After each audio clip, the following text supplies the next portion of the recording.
102 du groupe permanent vous informe sur la guerre au Moyen-Orient. PTSS, ministre américain de la guerre, crée la controverse en qualifiant ce conflit de guerre religieuse. Le ministre de la guerre, Exus, a déclaré qu'il mènerait la guerre au nom de Jésus. Cela a posé problème.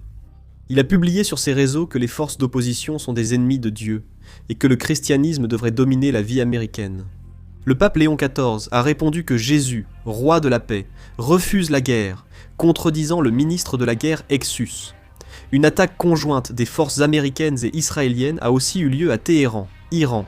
Des vidéos montrent l'armée israélienne menant plusieurs frappes aériennes sur le village d'Ekbataf, à l'ouest de Téhéran. À Shiraz, en Iran, l'armée israélienne a également mené une attaque aérienne contre le complexe industriel électronique situé dans le sud-ouest du pays. Nous sommes maintenant à Abadan, en Iran.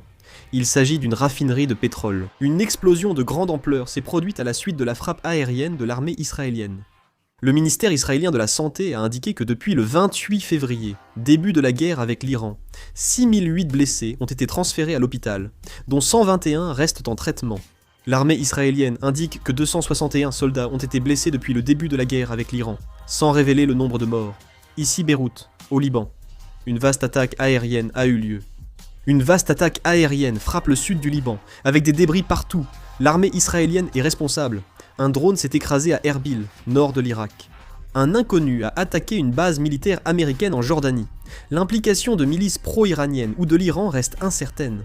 Le commandant de la marine du corps des gardiens de la révolution islamique, Ali Reza Tangsiri, est décédé. Selon l'agence Tangsiri, 2 personnes ont été exécutées en Iran pour complot avec des groupes anti-gouvernementaux, liés aux États-Unis et à Israël. Le ministère israélien de la Défense a signé un contrat de 48 millions de dollars avec Elbit Systems pour acheter des dizaines de milliers d'obus de 155 mm. Le ministère de la Défense a déclaré que cet achat fait partie d'un effort plus large visant à réduire la dépendance envers les fournisseurs étrangers et à renforcer les capacités nationales de fabrication d'armes. Israël a triplé sa production de missiles d'interception et de munitions et prévoit bientôt de l'augmenter jusqu'à 4 fois le niveau habituel.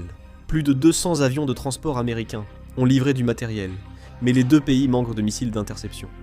Le président Trump envisagerait une opération militaire pour saisir 450 kg d'uranium enrichi à l'Iran, afin d'empêcher le développement d'armes nucléaires. Selon un rapport du Wall Street publié le mois dernier, l'armée américaine pourrait être stationnée en Iran plusieurs jours, risquant représailles et conflits prolongés.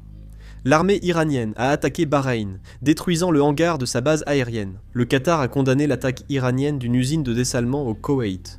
L'ONU a demandé à l'Iran de démanteler entièrement son programme de missiles. Anthony Albanese, Premier ministre australien, a demandé au président Trump de clarifier les objectifs de la guerre au Moyen-Orient. La société pétrochimique Binson du Vietnam négocie avec des partenaires russes et cherche aussi à acheter du pétrole brut en Afrique, aux États-Unis et en Asie du Sud-Est.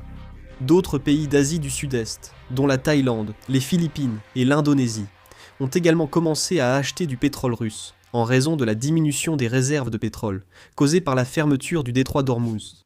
Dès que d'autres informations seront disponibles, je ferai une vidéo et la mettrai en ligne. Je vais conclure la vidéo. Merci. Là